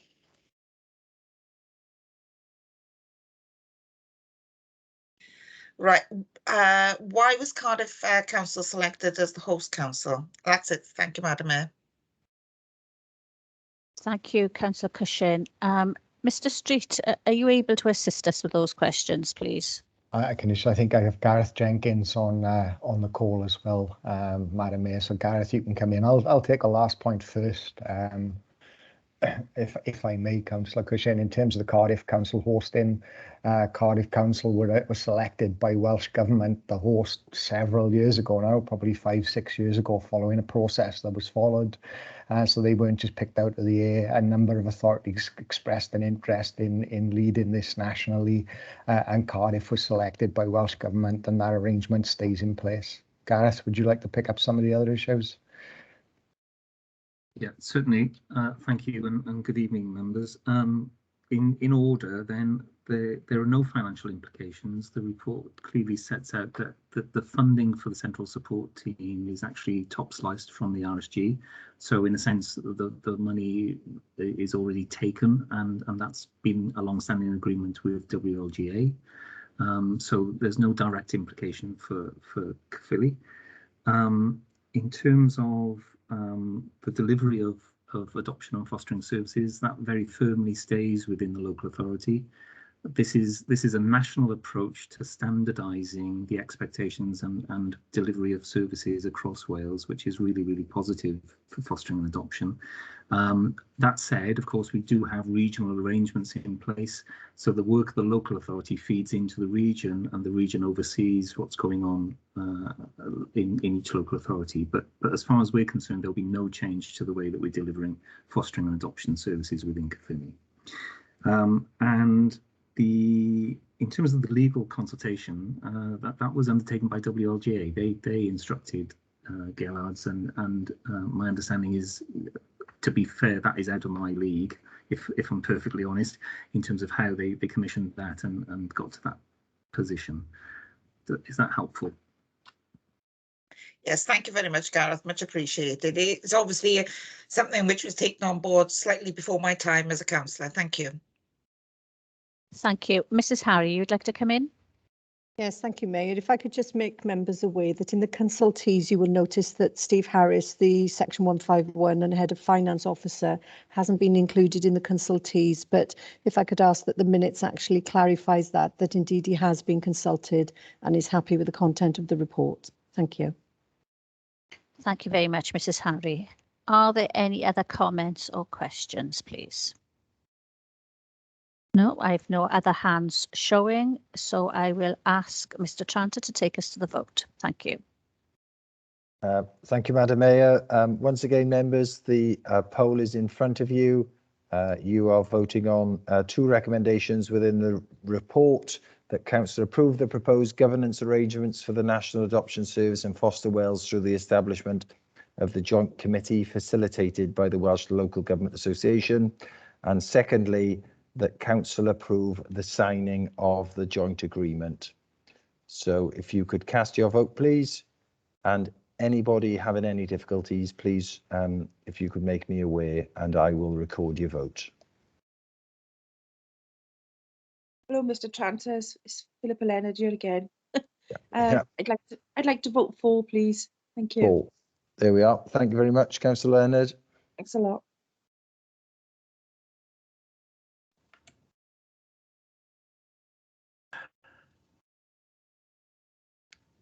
Mr. Tranter, I did do mine, but I think I hit my done button twice and it went off. Was it still recorded? Councillor Priest. Yeah, if it's not recorded, Councillor Priest, I'll make a note of how you want to vote. And how do you want to vote? For, please. That's great. Okay, I've made a note of that. Thank you. Mr. Tranter, I've had to rejoin by phone. I would vote for as well. And that's Councillor Taylor, is it? That's Councillor Taylor, yes. Yeah, thank you, Councillor Taylor. Anybody else? No, I think that's it. So, Madam Mayor, that's unanimously approved, 45 votes. Thank you. Thank you, Mr. Tranter. Moving on to item 14, we have the publication of the pay policy statement. Members, before we consider this item, I'd like to bring in Mr. Tranter to provide some information on officer declarations and officers remaining in this meeting for the consideration of the report. Thank you, Mr. Tranter. Yes, thank you, Madam Mayor. Yes, members, whilst this may have provided some angst to previous councils, the pay policy statement is a statement of fact. You are approving the publication of the pay policy this evening, if you approve it. There is no interest whatsoever by an officer or of any officer in the report, so all officers are quite at liberty to remain and help during the consideration of this matter. Thank you, Madam Mayor. Thank you, Mr. Tranter. Councillor Colin Gordon, I understand that you will introduce this report. Thank you.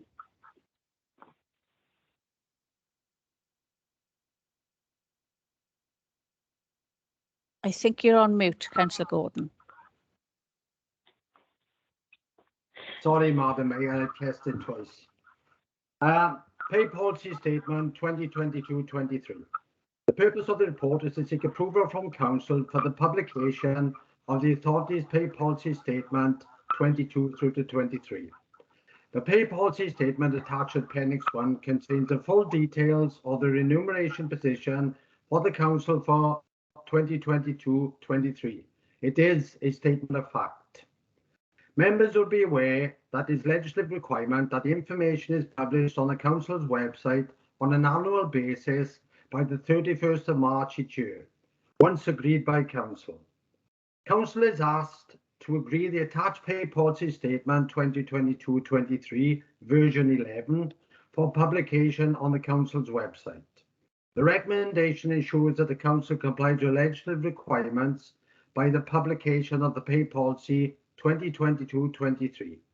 So with that, Madam Mayor, I would like to move the report and the recommendation at 3.1. Thank you. Thank you, Councillor Gordon. Councillor Sean Morgan, I understand that you will second this, please. Yeah, thank you, Mayor. I'm very happy to second Councillor Gordon's report. Thank you. Thank you, Councillor Morgan. Having been moved and seconded, the debate is now in order. Members, if you have any comments, please indicate now using the hands up button. Please turn your camera and microphone on when called and lower your hand by clicking again on the hands up button when you are finished making your representations. Thank you. I have no hands showing. Okay, no hands showing. So thank you, members. I will now call on Mr. Tranter to take us to the vote. Thank you. Thank you, Madam Mayor. The poll will be in front of you, members. If you could vote, and remember you are voting just for the publication of the pay policy before you. Thank you. Hi, Mr. Tranter. Philippa Leonard again. Just to How would vote you... for. Yeah, for. thank you.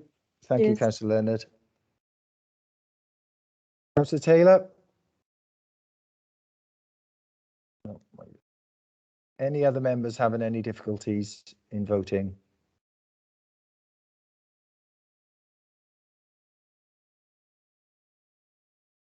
I'll take that silence as no one having any trouble then. So, Madam Mayor, the pay policy is approved, or the publication of the pay policy is approved. 41 votes for and 2 abstentions. Thank you. Thank you, Mr. Tranter. And moving on, we reached item 15, which is the Roundup of the Year presentation. Members, the Chief Executive will introduce the Roundup of the Year presentation, and which will be followed by the Leader of Council. So I hand over to the Chief Executive, Mrs. Harry. Thank you. Thank you, Mayor. As your Chief Executive, one of my responsibilities is to lead and manage the staff across the organisation. As we approach the end of the 2021-2022 financial year, I'm sure all members will agree the past 12 months have once again provided unprecedented challenges and pressures for the whole organisation. And I want to take this opportunity to share with you, I'd like to take this opportunity to share with you what the staff have delivered and achieved over the last 12 months working on your behalf. Just a moment, members. I know there's a presentation that will be shared shortly. Yeah, I think that should be with you on your screens now, members. Yeah, okay, thank you. The past year has seen us move from operating within an emergency pandemic response and gradually transitioning into recovery, moving us very slowly out of the coronavirus pandemic. Despite the challenges, Team Caerphilly has excelled. We have once again proven ourselves to be flexible, resilient and adaptable as we continue to navigate this journey together. We have continued the effective management of our COVID response, dealing with the arrival of multiple variants of concern with continued restrictions to our wider population. We have responded with a focus upon our people and place, refocusing and reframing our services in order to ensure we meet the changing needs of our communities. The weather threw a few challenges our way too. We responded quickly to what are now becoming regular and very challenging winter storms, with a first-class pan-council emergency response deployed to protect our communities. We also embedded our multi-million pounds place-shaping framework, and we are continuing to see significant progress made right across the corporate plan priority areas. We have also continued our desire to radically transform the whole organisation through our Team Caerphilly transformation programme, which includes 10 corporate reviews. And importantly, throughout it all, we continue to keep our 600 plus services operational each and every day.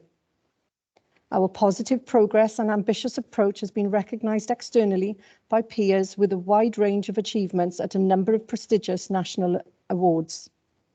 On a personal level, I cannot believe the breadth and depth of our response and just how much has been achieved by so many in the face of such significant adversity.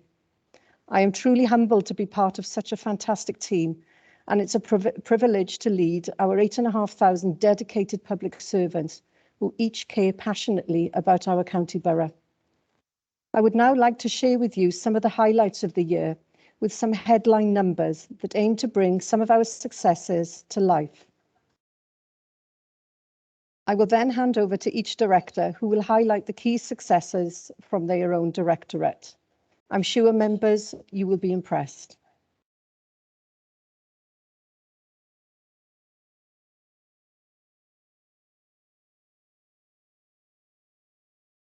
Sorry. No.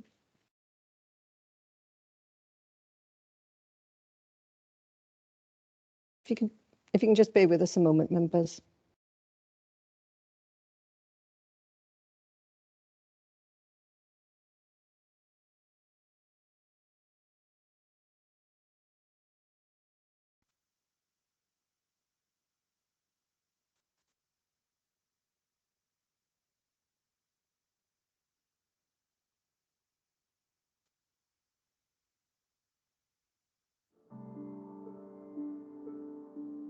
Our year in numbers.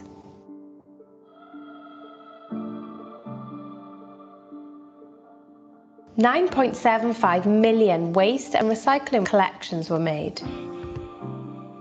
67,500 resident calls were answered. 75,000 online service requests were received. 6,373 staff devices were configured. 42,813 resident grant applications were awarded. Over 1.5 million free school meals were delivered.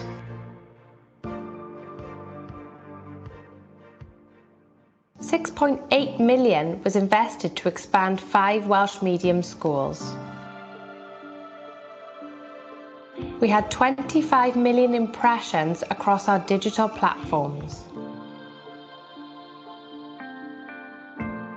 £5.1 million was invested to expand childcare provision. £45,000 was awarded through the Community Empowerment Fund. £740 tonnes of carbon has been saved.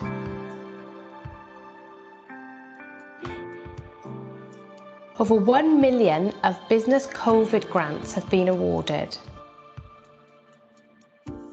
Over 700,000 in Business Enterprise Renewal Team grants were awarded. The £260 million Welsh Housing Quality Standard programme was completed. 2,000 winter fuel payments were processed. 442,340 hours of home care rehabilitation was delivered. 1,900 children's services assessments were completed. 16,000 road maintenance repairs were made. 4,902 home-to-school transport vehicles were in operation.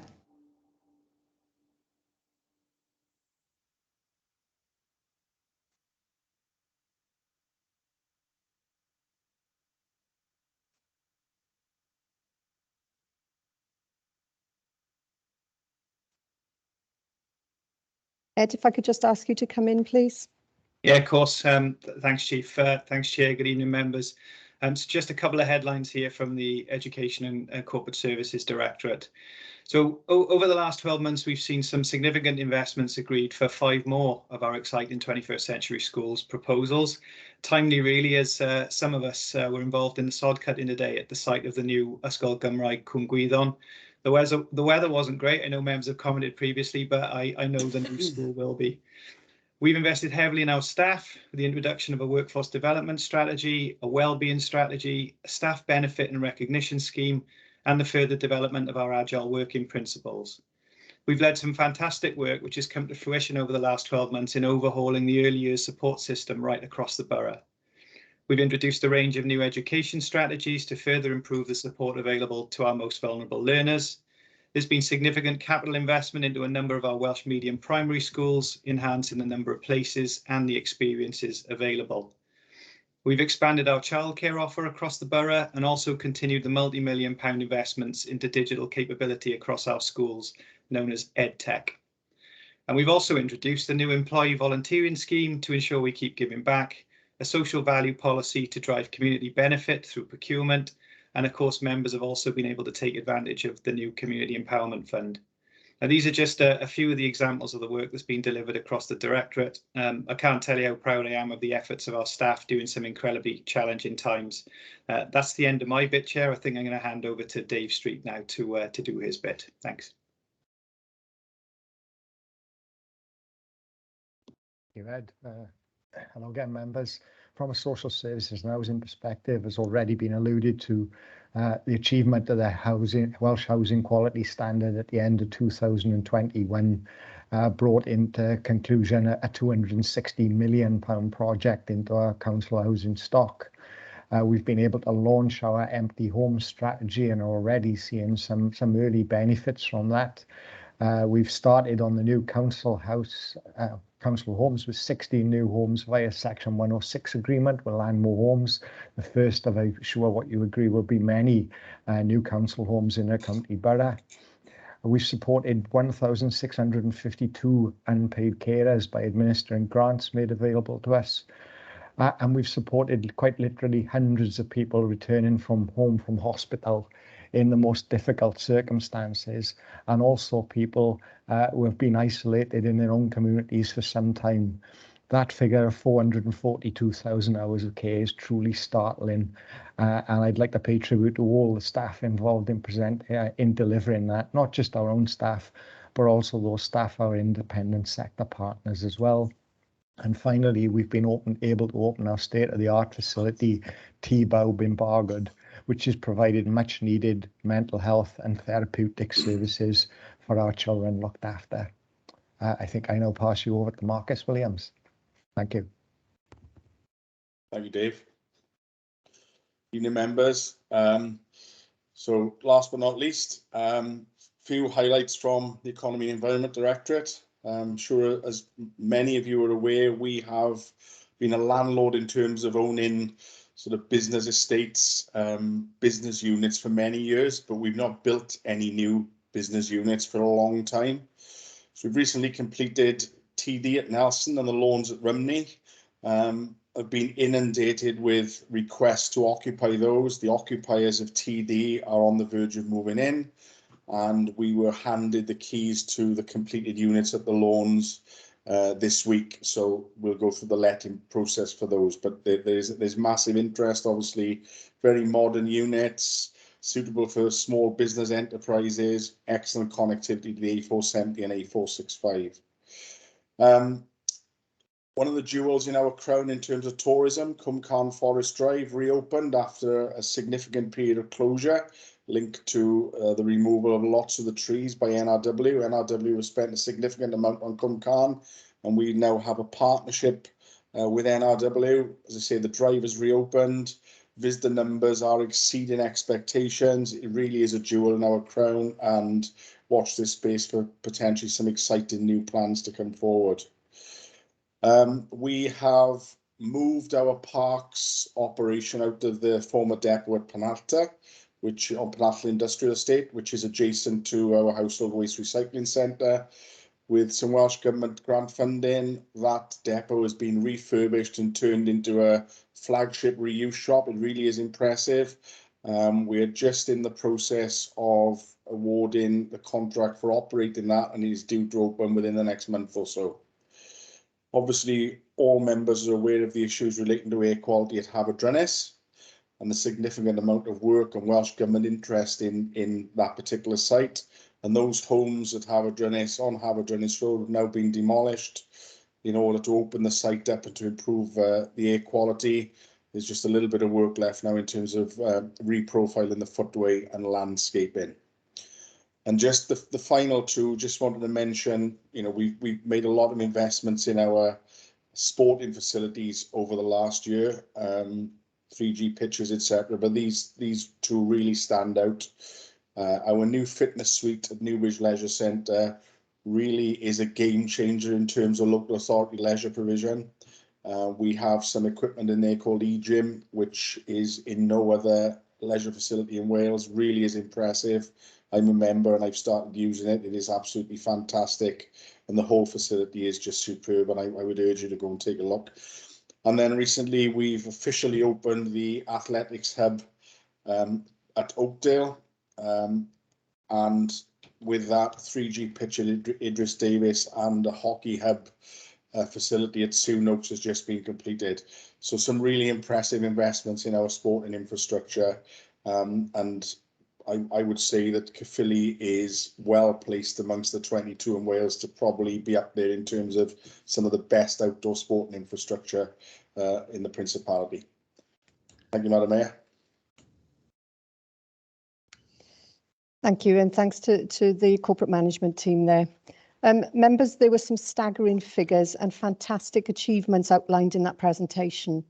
And I'm sure you will agree that the staff have achieved a huge amount in the last 12 months alone, all working on your behalf. I would like to place on record my thanks to each and every single member of Team Caerphilly for their dedication, their professionalism, their commitment and their ongoing support. I'm sure all members will recognise these outstanding achievements and will continue to embrace the many opportunities we have ahead of us to move this organisation forward in our constant strive for excellence. After all, the people of our county borough deserve nothing less. Thank you, members, and I'd now like to hand over to the leader. Thank you. Thank you, Christina. I'm sure all members will agree that the impressive facts and figures contained in the presentation have helped highlight the amazing things that we are achieving together as Team Caerphilly. We all know there's a lot going on, but it's really useful on occasions like this to pause and reflect on the collective effort of the whole organisation. This presentation has really helped bring our achievements to life, and I will ask officers to share the content with you so that you can consider the slides in more detail at home. I would like to thank our staff at every level for their continued hard work and dedication to public service and to our communities. I'm so proud of what we've achieved to date and what we are planning to deliver in the future, thanks to our ambitious plans. It's also good to see that we are getting praise and recognition from our peers with the many awards and commendations coming our way. but also from statutory bodies who monitor our performance and service delivery. It's also so pleasing to end this meeting on such a positive note and look forward to us building on this success as we enter the new financial year. This presentation has clearly shown the power and impact we can make when we all work together as one. We are Team Caerphilly. Thank you. Thank you, Chief Exec and Leader. I will now open the debate for members' comments. Please remember to turn on your microphone and camera and raise your hand and lower it again by clicking the hands up button. So we'll turn to Councillor Priest first. Thank you. Fine, thank you, Madam Mayor. I just really don't know what to say, which is unusual for me, as you'll all agree. But I've been so impressed. I really have been so impressed, from the chief officer all the way down, and every leader of every department we've had. And I was actually taken aback. I don't think we all realise until we actually see it down on paper just exactly what we have done, just how many people we have helped. And I know there's 19 parcels I delivered to Kevin Forrest, which Tom Williams should have done. I just thought I mentioned our leader, but they couldn't find him. So anyway, all I can say, congratulations all and everyone. Thank you very much. Thank you, Councillor Priest. Councillor Pritchard, please. Well, thank you, Mayor, and yeah, just to back up what Councillor Priest has said. No, actually, I've been to, I think, Bedwas, Pontlottin, and Kevin Forrest actually, delivering free school meals. So, and Tree Thomas, sorry. So yeah, I mean, if I could just pick out one, it would be the free school meals. But what a gargantuan effort! You know, what a huge military-style operation, and you know, I'm really taken aback, as Councillor Priest is, you know, by the sheer hard work, dedication. Some might say too much hard work, really, with all the massive long hours that has gone into it, all the strategic planning. You know, it's just been immense. You know, I'm glad to have played my small, very small part in getting those meals out round the doors. And I didn't request the Morgan Jones ward. I went wherever I was put. But no, can I just say on that, what a fantastic achievement to get all those meals out, and it was a pleasure to take part in that. Thank you, Mayor. Thank you, Councillor Pritchard. Councillor Sean Morgan, please. Yeah, thanks, Mayor. It is great to see such the amount of good work and the fact that we are creating plans for the future to make a better and brighter future. Not just concentrating on the day-to-day work. Though I would like to say, on the day-to-day work, I'd just like to congratulate the highways team, who have created a contract to renew all the sort of roundabouts on the major trunk roads, and that resurfacing to 2 roundabouts which are outside of my ward in Nelson. That resurfacing has gone on throughout the night with fantastic traffic management in place, and without a single word of complaint from residents. It's almost as if they sneak in the night, fix the roundabout, and sneak back out. And when work is done like that, people often don't see the work going on that the council do actually do. You know, and it is nice to see the numbers there, and just to say, you know, fantastic Team Caerphilly at work. Thank you. Thank you, Councillor Morgan. Councillor John Taylor, please. Thank you, Mayor. I'd just like to add my congratulations, along with Councillor Pritchard, with that operation with the school meals.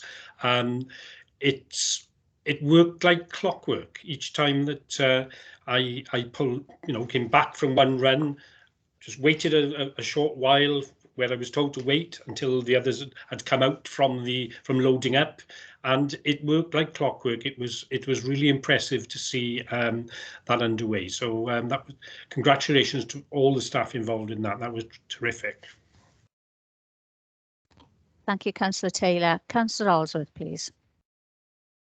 Thank you, Mayor. I just want to place record my thanks for the continued efforts of our bin men, the recycling team, the waste removal, the grass collection.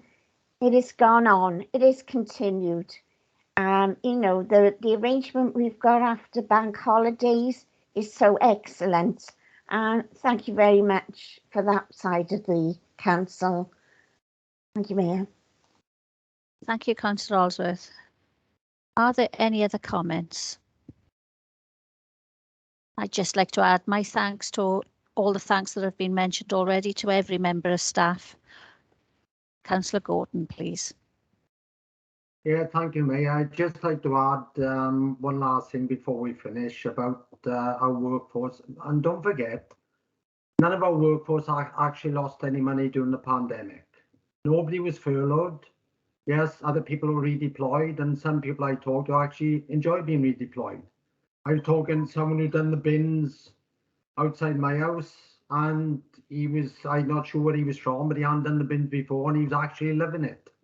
I don't know if he wanted to stay doing the bins, but he was loving doing it at the time. So that's all I'll say. And the other thing is, we mentioned about delivering free school meals. I mean, I done my little bit. I went to places I've never been before, like Abertrudo.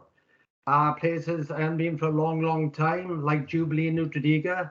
But I actually did fetch something home from Jubilee. It was stuck on my shoe. But that was a different story. But anyway, like I said, congratulations to everybody. And I think everybody played a part. All the ones who work from home.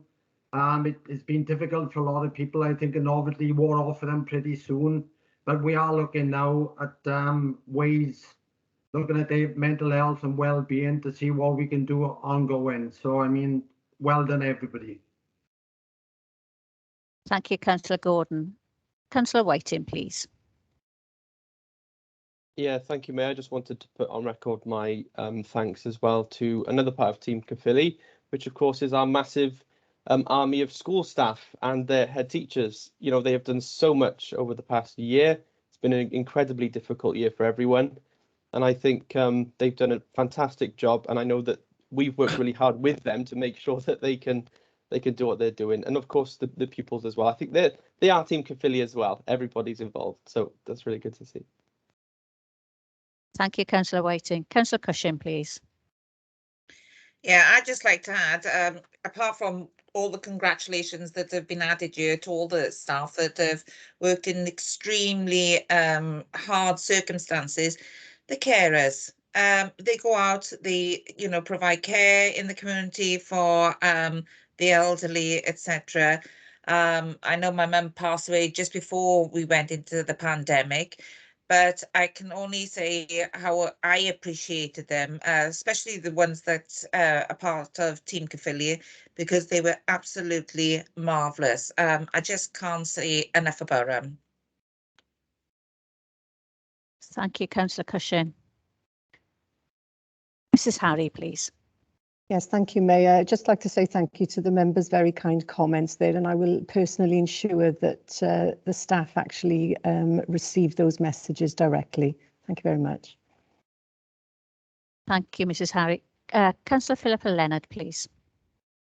Yeah, I would just like to thank the staff, all the staff.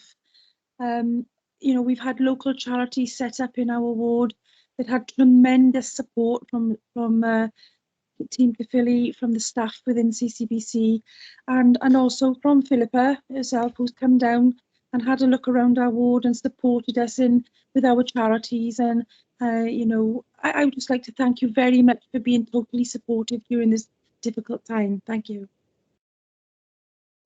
Thank you, Councillor Leonard. Are there any other comments? Can I just say good night to Madam May? We don't mind, I've got to leave now, please. Thank you. That's no problem. No problem, Councillor Priest. I'm just about to finish things up. So many thanks, members. This presentation is now noted. We've reached the conclusion of the meeting, and I would like to thank you all for attending this evening's meeting of Council, and I declare the meeting closed, and you may hang up. Thank you and good evening. Thank you, Mayor. Thank you.